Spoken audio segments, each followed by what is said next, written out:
Hi there, welcome to this month's Patreon campaign review request video.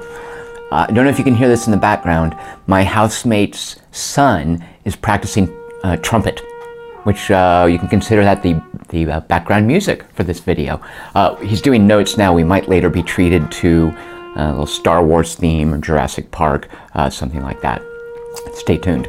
So I'm going to book through these pretty quickly because we have a bunch of them, and well, you'll see something's going to be a little different at the end of this video.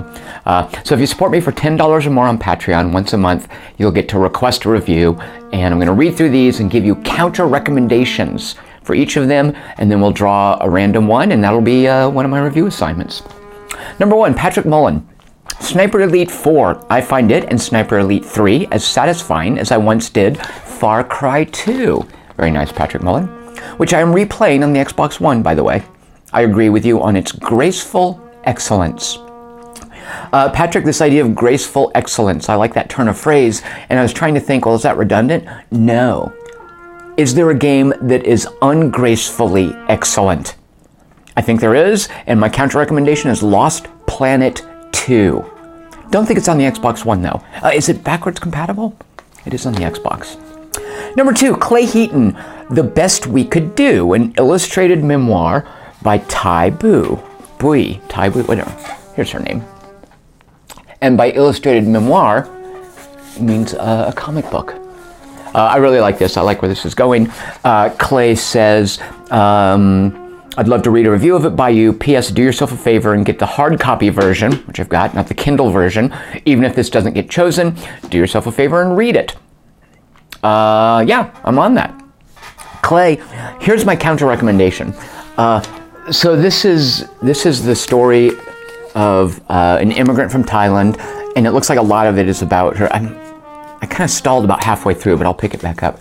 It looks like it's basically detailing her relationship with her mother. And acclimating to family in the United States. And actually, she wasn't an immigrant. When she was brought here as a baby, she grew up in the U.S. Her mother didn't. And it seems like a lot of the book is about her connecting with her mother despite those cultural differences. So Clay, my counter recommendation, there's a movie that Alan Ball, who most folks know of as the guy behind 6 Feet Under, in American Beauty, he directed that. There's a movie he directed from memoirs written by Alicia Arian called Towelhead, which is similarly about a young woman who's the daughter of an immigrant growing up with her father, who is, well, actually she was born here, but her father is an immigrant from Lebanon. Towelhead is much more about a young woman's sexual awakening. This seems more like a young woman coming to terms with being having a family. So there's my counter recommendation, Clay. Towelhead, which I like Towelhead a lot. Jason McMaster, Blade of the Immortal.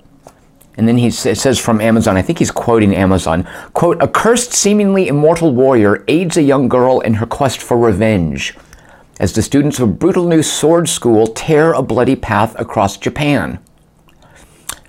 Hiroaki Samura's massive manga series spawned an anime run, a spin-off novel, an art book, and a live-action film. So I'm not sure what Jason McMaster is recommending. Is it the novel, the art book, the live-action film, which I've seen? So McMaster, in case this is a recommendation for the live-action film, which is directed by Takeshi Miike. We all know who that is, even if I can't pronounce his name. McMaster, here's my counter recommendation for you. A Miike movie called, what is it? Happiness of the Katakuris. Just watch it. Trust me, McMaster, check it out. The trumpet stopped. Stay tuned. I think we're going to get some music in a minute. Number 4, Sam Spakman, Taipei Story. Directed, scored, and co-written by Edward Yang. Don't know anything about that, Sam. But going from the idea that it's maybe a story set in Taipei, I was thinking, is it rude to be chewing gum? I should probably... Sorry about that. I don't know, Sam, anything about what Taipei Story is, but when I think of a story centered around a city, that expresses the character of the city. There's a trilogy by Nicholas Winding Refn, the Pusher movies, which are very much about Copenhagen. Each of the 3 movies is very different. I think I would be partial to the second. Well, you know what? They all have their unique charm. But Sam, there's my counter recommendation. Think of it as Copenhagen Story. Aqua Mafia says Altered Carbon TV show S1. It means season 1. Aqua Mafia. I'm a couple episodes into it. I think what I'm most struck by is Joel Kinnaman. And he looks so like, is it David Carradine? It's uncanny.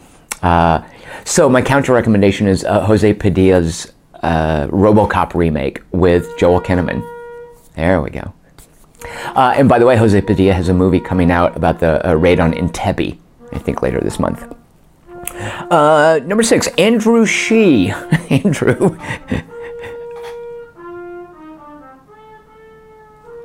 I hope he doesn't mind me transmitting his practice over the internet. That's so awesome. Andrew Shee, number 6, shaving with a straight razor.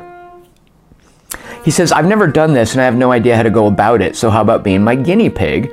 And then he says, P.S. I had in mind shaving your face, but you do you. Andrew, not sure what to make of that. You know what? This is a little weird. So I'm super scruffy right now. This is all that I get. I'm not getting any more hirsute. This is what I got. It's a scraggly Ozark beard thing going. I am from the Ozarks. Because I just don't like shaving. It used to be one of the things that would impel me to shave is it gets uncomfortable when you bend your neck down and the hair in your neck scratches against your skin. And it's super uncomfortable if you ever have to look down. But let me show you guys something. I hope you don't think this is weird. So here's the scruff. Look at that line. And look there. And look. See this? Nothing. No hair. That's one of the upsides of 8 weeks of radiation treatment. I don't know what it is, and I was never told by a doctor, hey, this could happen. I grow no hair anymore under here. It's like I got a procedure done or something. It's just smooth as could be. So I don't have to shave, and I don't get that scratchy bit where I look down. How crazy is that? Miracles of modern medicine and all that.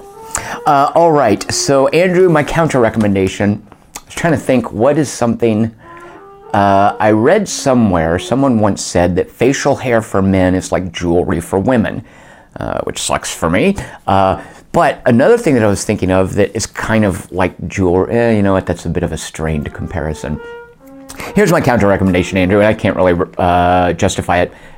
Getting a tattoo. What do you think of that? Now, here's the problem with getting a tattoo. You have to be, if you're too old, it just is like sad. And if you're too young, you might get a tattoo of something dumb that you regret for the rest of your life.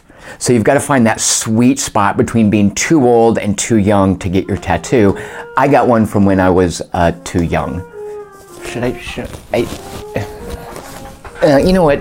This is not going to be everybody look at Tom's body. I've got a rose on my shoulder, whatever. Number 7, Trevor Apple, still requesting FUP. But then he sent a follow-up because I posted a review of FUP. He says, wait, you already reviewed FUP. That wasn't part of the plan. I was ready to bunker down and give at the request tier for months to get that review. Now what? I don't have anything nearly as surprising, joyful, and strange as FUP lined up, he says. Well, maybe I can get close. I'll request What Remains of Edith Finch, which I haven't played. I've heard very little about it. I know that a lot of people talk about it, and I haven't heard any spoilers. I know nothing about it. It's something I mean to play. So all right, Trevor, number 7. Trevor, my counter recommendation, and I don't know if this is out yet. There's a game called 0 Degrees North, 0 Degrees West. I think it's actually just, you're supposed to just say 0 North, 0 West. That surprising and strange. I don't know about joyful. It's weird. It's one of these things where you're playing it and you're like, This is a game? How so? Zero North, Zero West is just strange. I don't necessarily recommend it, but I like the idea of Trevor Apple, of anybody, booting it up and going, what? Number 8, Fleming Madsen, who I hope it's okay to say your name. He's someone from the forums that I know well. It's super cool to hear from you, Fleming. And I won't out you. I don't know if that's okay. He says, hi, Tom. Altered Carbon on Netflix. It's based on a rather explicit book. And I'm extremely curious how both Netflix handles this and also your take on the show. Explicit book makes sense because one of the things that I'm struck, in addition to really enjoying Joel Kinnaman being front and center as a badass dude, I like him a lot. I love how, I guess, sensual it is and not shy about being super sexual. So yeah, I kind of hope that wins. You know, if it wins or not, I'm going to keep watching. I'm a couple episodes in, like I said, so I plan on watching it anyway. Fleming says, best regards, Fleming. Okay, Fleming, here is my counter recommendation. James Purefoy is in Altered Carbon. But by the way, he's got a nude scene, and aside from the fact that his dong is on display, he looks super cut, and I'm thinking, James Purefoy, he's old enough and British enough that he's probably not really that fit. Is that all CG? Like CG abs and a CG dong? I don't know.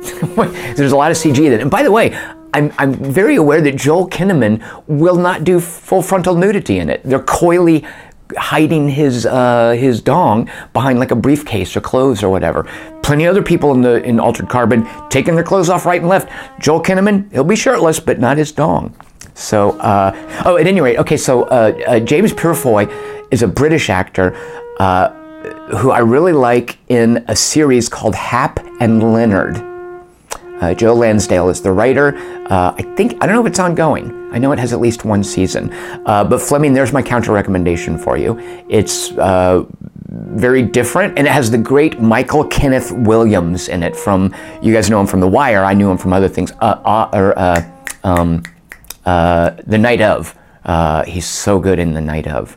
And he's a lot of fun, and he's very different in Hap and Leonard. So I recommend checking out a couple episodes of that, seeing if that's for you, Fleming. Number 9, Juan Regada. All right, let's try Enemy Action Ardennes again. Maybe third time is a charm. Jurassic Park. So cool. All right, Juan Regada.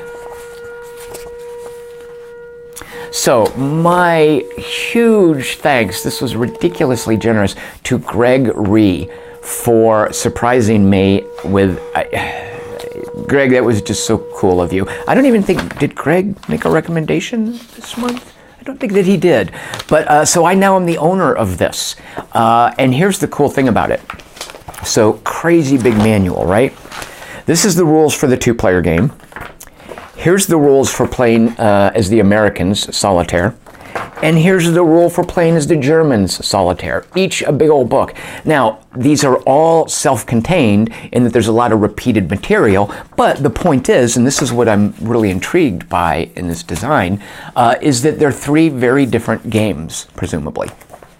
So this has been my fun reading material of late. I'll get into it as a Solitaire game later, but I'm sort of just wanting to wrap my head around how it works, reading about it as a 2-player game. So one, we'll see if this gets picked. I'll be playing it anyway. My counter recommendation, 1, did you know that there is a tabletop RPG system called Achtung Cthulhu? Which I guess is the Third Reich. I'm guessing, I don't know, I didn't read anything about it, I just was looking at some of the artwork. I'm guessing that like Hitler summons Cthulhu and they have to deal with the elder gods or something, right? Like a Nazi occult experiment gone wrong. So Achtung Cthulhu, my counter recommendation, although I know nothing about it. I just thought it was cute. Number 10, Andrew Stanko, who says, and his little brother, Stanko. I had my little brother watch the video of you counter recommending Feed, his request from last month. I forgot what my counter recommendation for that was. And Andrew says his little brother is a huge fan of the movie podcast and was overjoyed. Thank you, Andrew, and the smaller version of Andrew, who's not named here, the little brother of Andrew. He says, for this month, could you review Mario plus Rabbids Kingdom Battle? It's a Switch game. I've heard on the QT3 forum it's a creative mix of XCOM and the Mario universe. I didn't think something like that would ever happen. Andrew, I kind of bounced hard, considering what you do in this game, off of Mario and Rabbids plus Rabbids, but I didn't get very far with it. I'm not convinced it would work for me, but I'm happy to review it. Here's my counter recommendation. With all earnestness, Andrew, Pit People, the Behemoth guys. It's their tactical combat game. I love the pacing of it, how it takes this idea of an XCOM and it adapts it to a slicker, more accessible pace of strategy game, but there's plenty of meat in it, and boy, their sense of humor. I can't get enough of that. So Andrew, my counter recommendation, Pit People. Number 11, Alex Chapman. Tom, could you please review The Marvelous Mrs. Maisel? A very well-written and well-acted TV series that my wife and I thoroughly enjoyed. The titular Mrs. Maisel is beautifully acted, as well as her companion, Lois, from Family Guy. Oh, Mrs. Maisel is played by, I forget her name, I looked this up, and it seems like the woman who's Lois from Family Guy is her companion, right, Alex? So this is about a woman in the 50s who's just a housewife who decides to become a stand-up comic. So here's my counter recommendation, Alex, as far as the plight of housewives in the 50s. I'll do two of them. The movie Carol with Cate Blanchett and Mara Rooney, or the Todd Haynes movie Far From Heaven with Julianne Moore, which is some of the most beautiful cinematography you'll see in any movie, but both about the lot of housewives in the 50s. Number 12, Jarmo Petayahu, The Egyptian by Mika Waltari. Jarmo writes, when I read the novel, I didn't feel the need to read another novel for quite a while. I felt Waltari had already covered all that matters. I can't rival that, Jarmo. But just going off the title, and this is the sort of thing I would be curious to go in completely blind. Going off of the title, I will counter-recommend the miniseries The Night Manager. I think it's a John le Carre story, and it's a 6-episode miniseries on HBO, which is basically about how hot Tom Hiddleston is, but there's also intrigue with arms dealers. And the weird thing, I don't know why I was surprised at this, but it's very much, it opens in Egypt. It has a very strong Egyptian identity early on that is kind of I don't want to ruin anything. I like what it does with its Egyptian locale. And I don't know if the Egyptian is actually about an Egyptian or if it's ironic or a metaphor, but there's my counter recommendation, Jarmo. 13, Lucas Necessary. Tom, I'm a sucker for a slick frickin' deal. Maybe it was being poor and intermittently on the outs with the FBI as a kid. Thanks, Dad, you sketchy con artist. And then Lucas says in parentheses that sadly that is historically accurate. Lucas, it sounds like you got a story to tell. Let me buy you a beer sometime. Being raised in a log cabin in the mountains of Montana without running water or electricity honestly sucks. But I do think it makes a man delightfully stingy. Wow, Lucas, okay. Whatever the case, I obsess over getting a good bargain. Do you? I'd love for you to review the following website and just Slick Deals in general, slickdeals.net. Make sure to check out the popular deals as well, and he gives me a link. Lucas, I'll just buy things because they're on sale. At my supermarket, they'll do a thing where they'll put a little red tag on a product, and you have to buy 4 things with red tags to get the reduced price. Otherwise, you pay the normal price. So consistently, when I go to Vaughn's, it's the name of the supermarket, and I see that red tag and it's on something I want, I'll go ahead and buy that, and then I have to find 3 other red tag things to buy. So yeah, Lucas, I love me some coupons. And I don't know what to do with a counter recommendation, Lucas, other than to say, when I was growing up, and I think these are still around, I looked it up, and I just love the name of this, a supermarket in Arkansas, and it had an appearance in the movie Close Encounters, where the government is disguising their trucks. And they put a big old logo on one of the trucks for this supermarket from Arkansas called Piggly Wiggly. I love that that's a thing. Lucas, my counter recommendation, check out a Piggly Wiggly. 14, Mitchell Erdbrugger. Hey, Tom, I'd really like you to review the Amazon show Patriot. Season 1, Mitch. Mitch, I looked it up. It seems that Patriot is about a fella doing espionage relating to the nuclear arms development in Iran, getting a job with some company in Michigan, or I may have that wrong. At any rate, it looked like a look at the modern intrigue and espionage through the kind of mundane world. Rather than being like a super spy, he's a guy that works at a company, right? So Mitch, my counter recommendation, and this might be cheating, this is something that I reviewed through the Patreon review request program. My counter recommendation is a series called The Sandbaggers.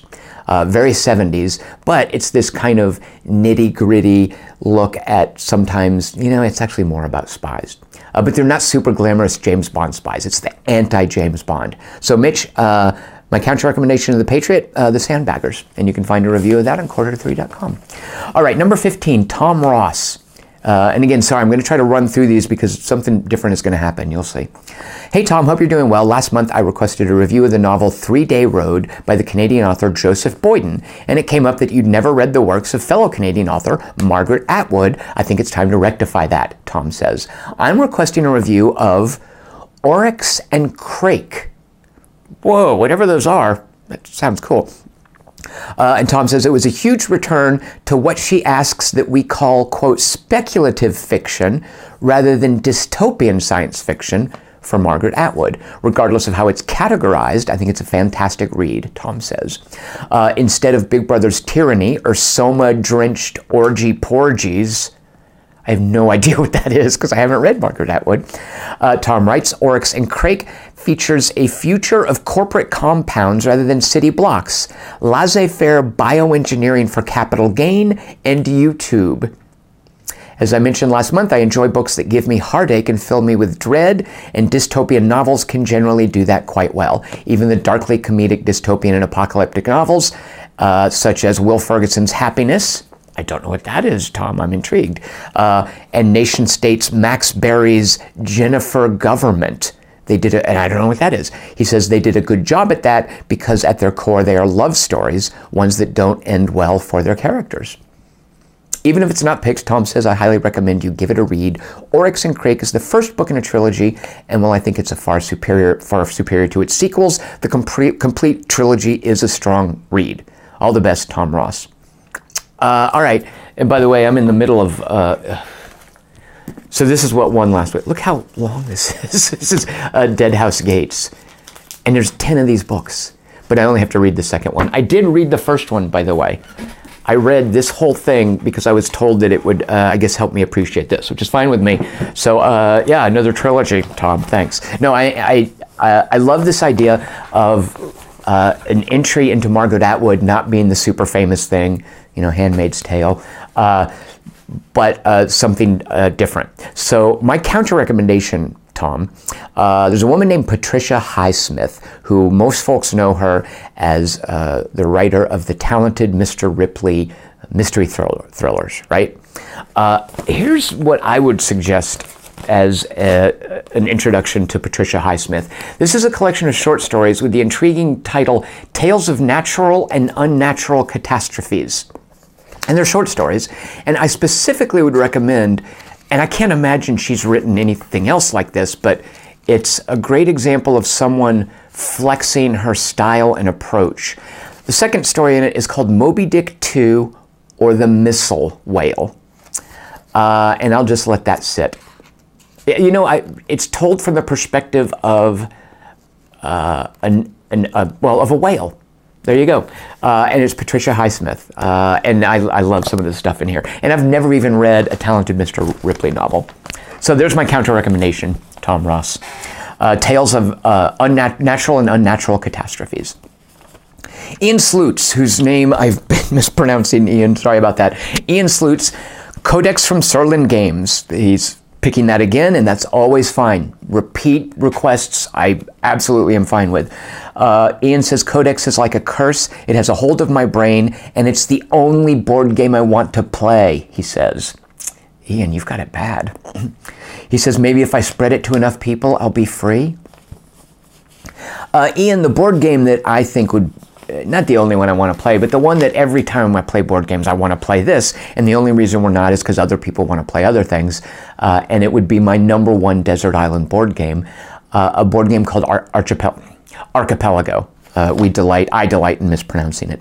I love Archipelago, and there's never a time I wouldn't pick that as the board game to play. I love showing it to people. It's infinitely replayable, and it is a unique design for several very important reasons.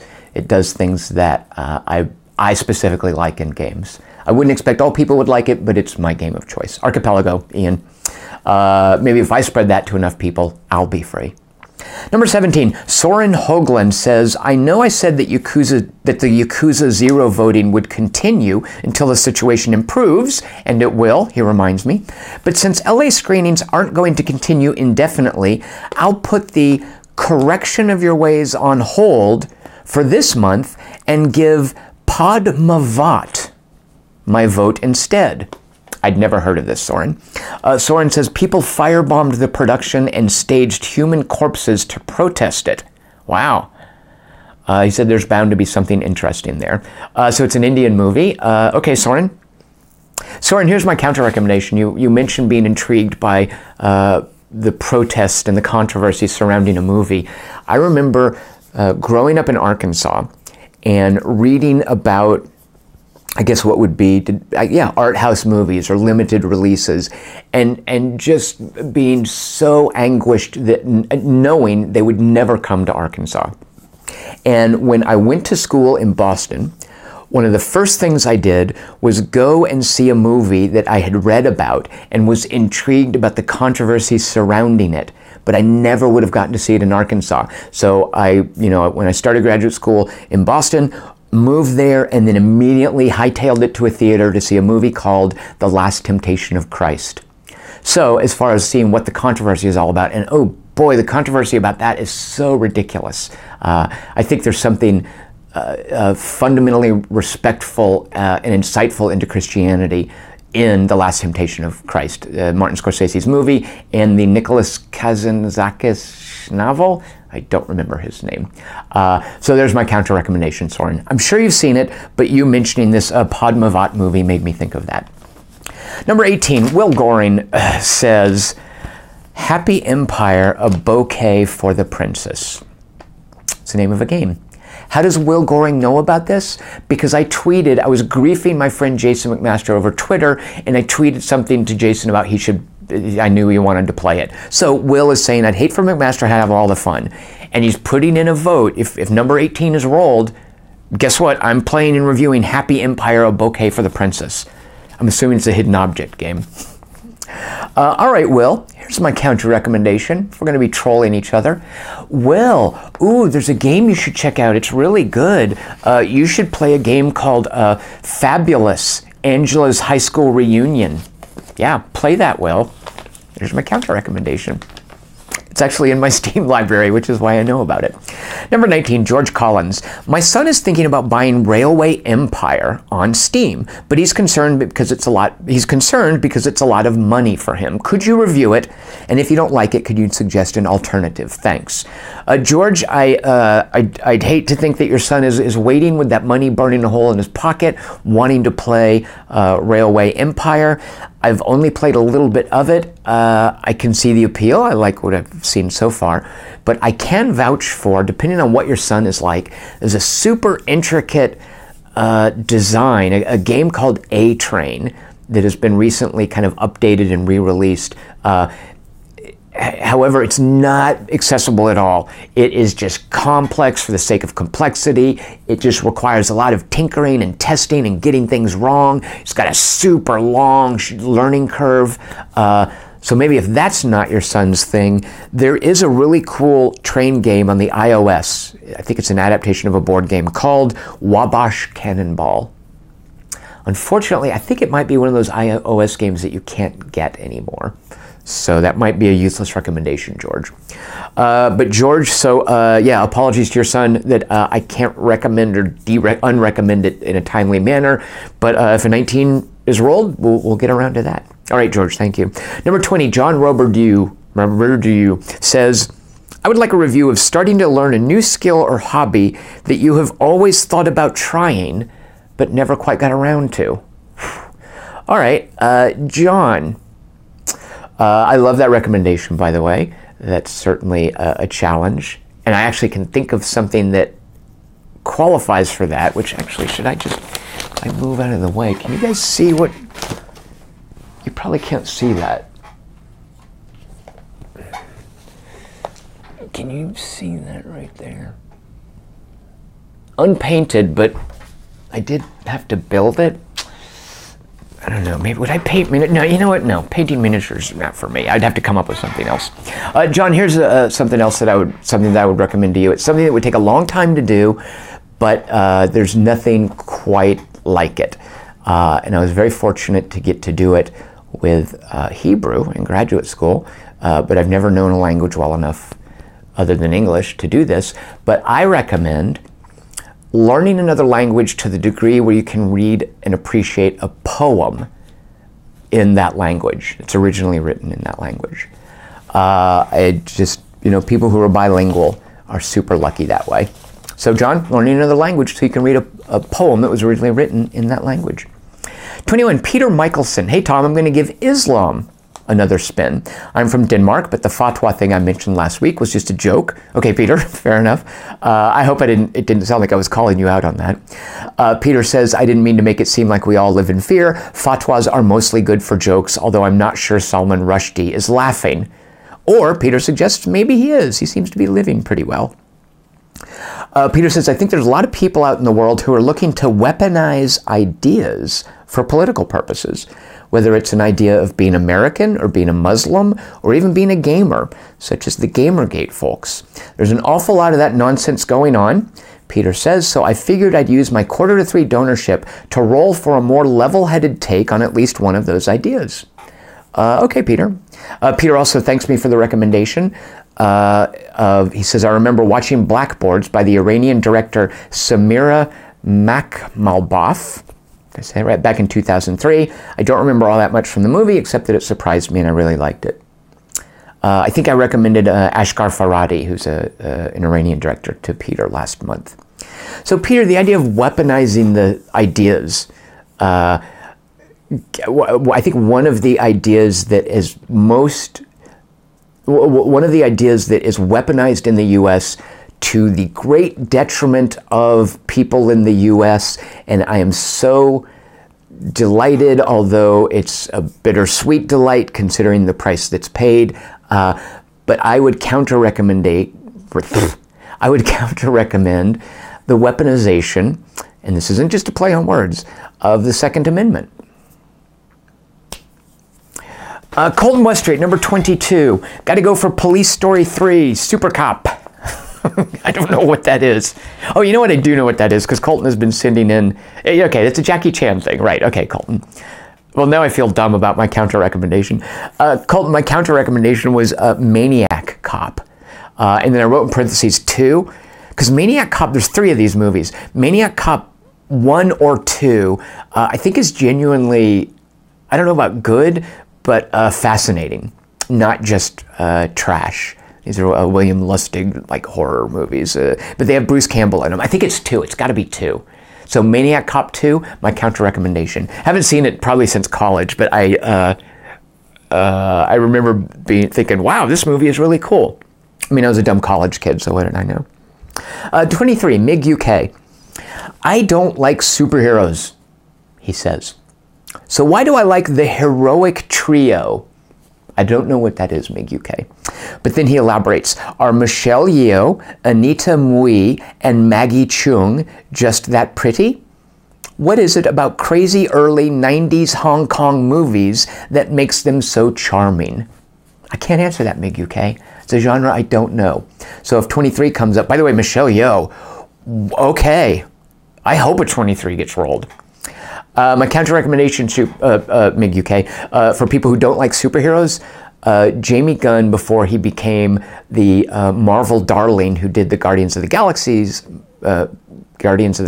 movies, did a superhero deconstruction called Super with Rainn Wilson and Ellen Page and Kevin Bacon.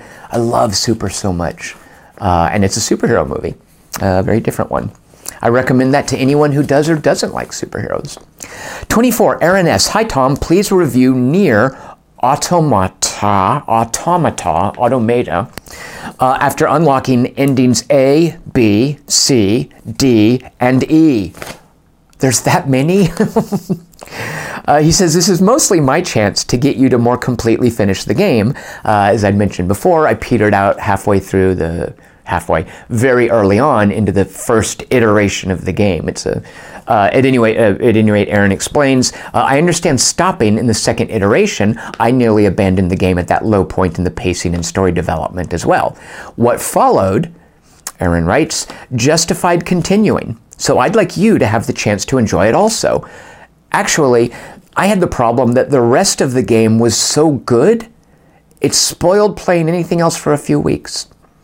Those poor games all felt like inadequate, trivial posers.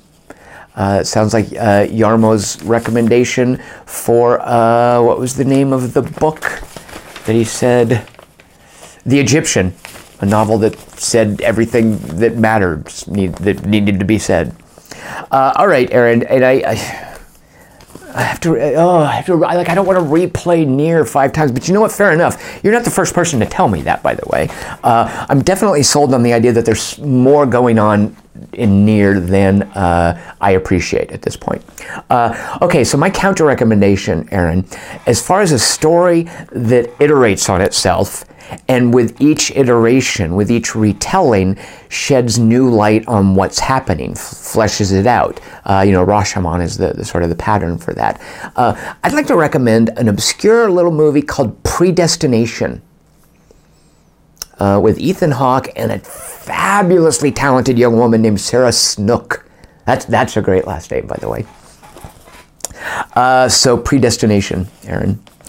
25, NB, which stands for Nota Bene, we all know. An overnight stay in the desert. I'm not a fan of arid climates, and my travel plans usually revolve around debating the Atlantic coast versus the Mediterranean. Man, it's a problem I'd like to have, MIG-UK. He says, but I'd like a second opinion on arid climates. NB, the place that I would do this, and my counter recommendation, forget your Mediterranean coasts and your Côte d'Azur or whatever. Is that the Mediterranean? What's that fancy part of France where Monaco is and whatever? Forget all that stuff. Joshua Tree here in Southern California. Beautiful, amazing place, and a haunting example of an arid environment. I love Joshua Tree. And I've stayed there overnight. Happy to do it again. Number 26, Matthew Jameson. How about a review of your 3 favorite characters from renowned explorers? Only 3? And then Matthew writes, easy, right?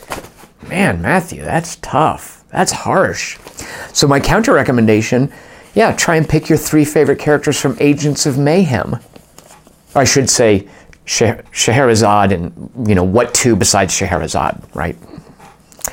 Eric Geithner. Tom, one of my favorite 2-player card games is Race for the Galaxy with the Gathering Storm expansion, which I think is on the iOS now, and the PC, right? There's a very good version of it on the PC and iOS. I think it does include Gathering Storm. Eric says, I even play it more now that there's a... I should have just read ahead. He says, I even play it more now that there's a decent app version of it. I recently discovered there's a new version called Race for the Galaxy Jump Drive. It's supposed to be a more streamlined version. Eric says it sounds fishy to him. But he says, I'm curious about it and would love to read a review. I love the recommendations you give for the video, and I know you've recommended and given several card games to me by now. So if you'd like to skip a game recommendation this time, I could use a good restaurant suggestion, he says, because he's meeting some friends in downtown LA. All right, Eric, first of all, I'm not the guy you want to go to for a restaurant recommendation.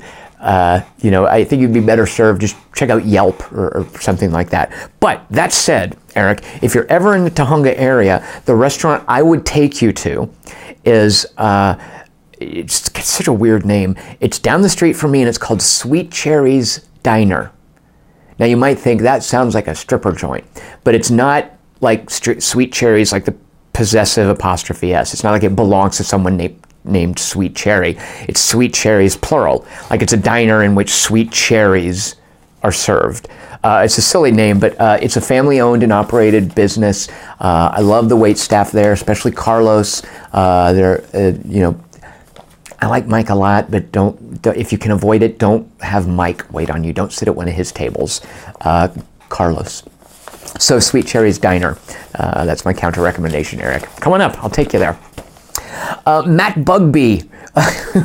He says he's glad I liked his last name. He thinks mine, Chick, is a little precious too. Because come on, a bug is a bee. A bug bee, right? And it's even way cuter than Ant Bee because it's an alliteration. Bug bee. It's like saying Busby Berkeley, right? That's so much fun for your mouth. Say it, Busby Berkeley. It's just like a little party that your lips are having. So Matt Bugby. Bugby is like that. I choose PAX Renaissance by Phil Eklund, which is easily my favorite multiplayer board game of the past few years. Matt, don't tell me that. I was already super intrigued by PAX Renaissance because I have PAX Porphyriana, PAX Pamir,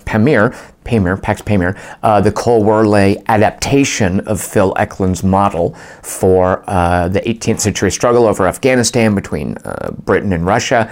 And boy, try selling that to your casual gamer group. So Matt Bugby, I already want to play this. He says it has an interesting combination of wargame aesthetics, Eurogame mechanics, and Eklund's bizarre style that I think you'll enjoy. Bizarre style is a good way to put it. Also, I like his historical specificity. So Matt, my counter recommendation, so Cole Wehrle, who did Pax Pamir, his latest game is called John Company. And you might think, oh, it's about a company run by a guy named John. No, it's a multiplayer recreation of the East India Company, the trading company out of Britain. John Company. Boy, if it had solitaire, I'd be on it like that. But that's another thing that I think would be hard to sell for my group, right? I mean, they're not history nerds. I could say, hey, let's play a game about the East India Company, and their eyes would roll back in their heads and they would start dozing. But I'm super intrigued by John Company, and I love what Cole Wehrle does with Phil Eklund's basic templates. I don't know if John Company is based on anything Eklund has done, or if it's just Cole doing his own engine. I don't know. 29, Chris Marketson. Hi, Tom. I think I'll go with a review of the works of Edward Gorey. When you were at Harvard, were you already aware that Gorey had once been a student there as well? I didn't know that, Chris. I knew that he was a New Englander and not British, which is what most people would think, but I didn't know he was a Harvard alum. So Chris, when I was there, I think I overlapped with a gentleman who dropped out, I believe. I either overlapped, it was the year right after him, with a gentleman named Matt Damon. And so I'm going to just counter-recommend a Matt Damon movie. And Chris, I hope these are just things that I think you'll like. I don't think it has any connection to Edward Gorey. But have you seen The Informant, the exclamation point at the end, the Steven Soderbergh movie with Matt Damon? Man, I love him in that. So there's my counter-recommendation. Or you know what? Downsizing is a horrible, horrible movie. But the woman who plays the Vietnamese refugee, shoot, I'm going to forget her name. Can't believe I forgot her name. She should be nominated for an Academy Award. Oh, she's so good in that. At any rate, Matt Damon's really good in The Informant. Why can't I remember her name? It's not a hard name. At any rate, and the woman who plays the Vietnamese refugee in Downsizing is excellent in that movie, and that movie's so bad. Number 30, Bogey says, I cook 3 recipes from Joel Robuchon's Food and Life cookbook and let us know the results. And then Bogey sent me this. So Bogey, again, your generosity, thank you so much. And this isn't the first thing. Bogey's also sent me like board games that he thinks that we would enjoy. He's a fellow I know I play board games with, and we played a game called Sheriff of Nottingham. I think we all enjoyed it, and a couple days later in the mail, the expansion arrived. And Bogey was like, I thought you might enjoy this. So he sent me this, and I don't know if you can tell. Look at that. It's a pomegranate getting acupuncture.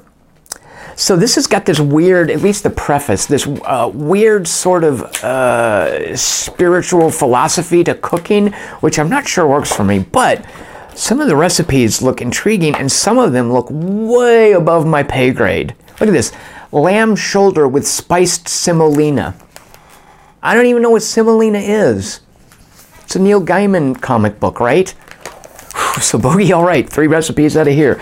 My housemate has pledged that he will assist me because he's a really good cook if this comes up. I hope that's legal to get assistance with these reviews. And then finally, Bruce Garrick, number 31. I'm going back to Paradise of the Blind. Bruce Garrick.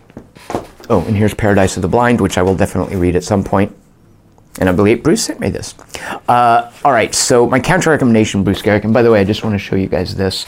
Oh, I was going to show you this. So this is Enemy Assault Ardennes. I had a lovely, tranquil evening listening to opera and clipping the corners of these counters like that. Isn't that beautiful? I love doing that. Let's see, that's a British unit. It goes in a little British unit. I knew Bruce would appreciate that. Bruce was going to go see a movie called Annihilation. Bruce, don't do that. And I know why you might. I know what someone probably told you to make you want to see Annihilation. They probably told you it was like this movie, Stalker, which Bruce has also sent me this. I've never seen Stalker. I know it's Tarkovsky. I know it's featured in the movie Atomic Blonde. And I know I should see it. And it's just a matter of time, because here I now own, courtesy of Bruce Garrick, the Criterion edition of it, as well as a book about Stalker. So I'm guessing someone told you that Annihilation is like Stalker, and therefore you should see it. No, don't go see it. Bruce Garrick, my counter recommendation, just go to Black Panther already.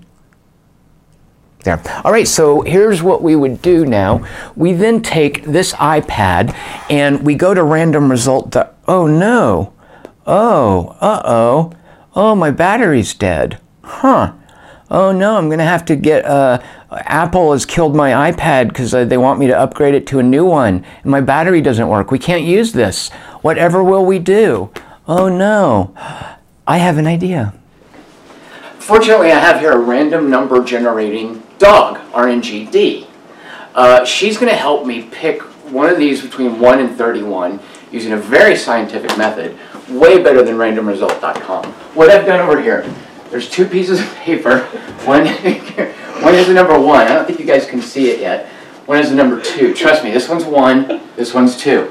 I'm going to put a piece of dog food on either one of them, on both of them, and tell the dog, without looking, go eat those. Whichever one she eats first, those are going to be the choices that stay in the running. So basically, we've got 31 to pick from. If she eats number 1, Vegas, this is very scientific.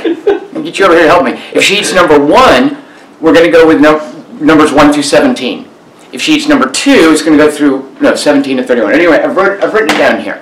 And then we'll further break it down until the dog has decided, where'd she go, on one particular choice. All right, so here we go. Let's try this. Come here, honey. Come here, sweetie. Good girl. Sit. Stay. Stay. Stay. Okay, I'm putting 1 on the 1, 1 on the 2, and then I don't want to prejudice the dog. Well, hey, honey, come here, sweetie. I don't want to prejudice the dog to go towards one or the other just yet. So, oh, thank you, sweetie. Ready? Go eat him. And the 2 is eaten first. So, that puts us number 17 to 31 in the running. So, 1, 2, 3, 4, 5, 6, 7, 8. All right, there are 15 of them. So, 1, 2, 3, 4, 5, 6, 7, 8. All right. If she eats the number 1 kibble, it's going to be numbers 17 through 24. You guys, I've got this on the screen. You can see. If it's the number 2 kibble, 15 through 31. Here we go. All right, honey, come here, sweetie. Come here. Make sure you're on camera. Sit, sit, stay, stay, stay, stay. Come here. Good girl. Thank you, sweetie. Thank you. All right, go get him. And there's the 2 again. I don't know. Do dogs like get into patterns? I don't know. So it's between numbers 25 through numbers 31. So kibble 1 will be 25, 26, 27, or 28. Number 2 will be 29, 30, or 31. Here we go. All right. There's more, I know. Come here, sweetie. Let's make sure. Come right over here. Come right over here. Good girl. Come here. Stay. Stay. Stay. stay. And make sure you're not prejudiced towards the 2. Come here, sweetie. Come right over here. Come here. Come towards me. Come on. Yeah, it's a good girl. Well, let me just... I guess this is good enough. Wait, honey, come here. Good girl. Give me your paw. Go eat him. Go get him. And the 1. Okay, it's not going to be always the 2. So, let's see. This is between 25, 26, 27, and 28. So, Stay in the Desert Overnight. 3 favorite characters from Renowned Explorers. Race for the Galaxy Jump Drive. Or Pax Renaissance. So, 25 and 26 will be this kibble. I know there's nothing there yet, huh? And then 27 and 28, sweetie, or that kibble. Come over here, honey. Come here. Come here. You're a good dog. Come here. Come towards me. Come towards me. Come here, sweetie. Come. Come. I don't want you to look. Come here, sweetie. Come here. Honey, come. Good girl. Give me your paw. You ready to go eat those kibbles? Take the 20s. Pick the 1. Eat number 1. Go. Go get him. Oh, she didn't do what I told her. All right, so it is down to Race for the Galaxy Jump Drive or PAX Renaissance. It's going to be a board gaming month. Here we go. This kibble right here is Race for the Galaxy Jump Drive. This kibble right here, PAX Renaissance. Did I get the numbers right? Basically, you guys see on the screen what I'm doing. 27 or 28. Here's 27, which is Race for the Galaxy. Honey, not yet, honey. Here's 28, which is PAX Renaissance. All right, honey, come here. We're down to the final choice. Come here. This is like the Super Bowl of dog pigs. Come here, sweetie. Come here. I know, it's very confusing. We don't normally make you wait this long. I don't want to prejudice one way. Hey, come here. Come here. Good girl. Good girl. Good girl. Sit. Close your eyes. Clear your mind. Clear your mind. And go get the kibbles. Go. Go. And the winner is 2. So congratulations to Matt Bugby. PAX Renaissance has won this month's review request for Patreon. Honey, you did a great job. You're a fantastic dog at this. Thank you guys so much for your support. I hope you enjoyed the new random number generator dog this month. And I'll see you guys in a month. Cheers.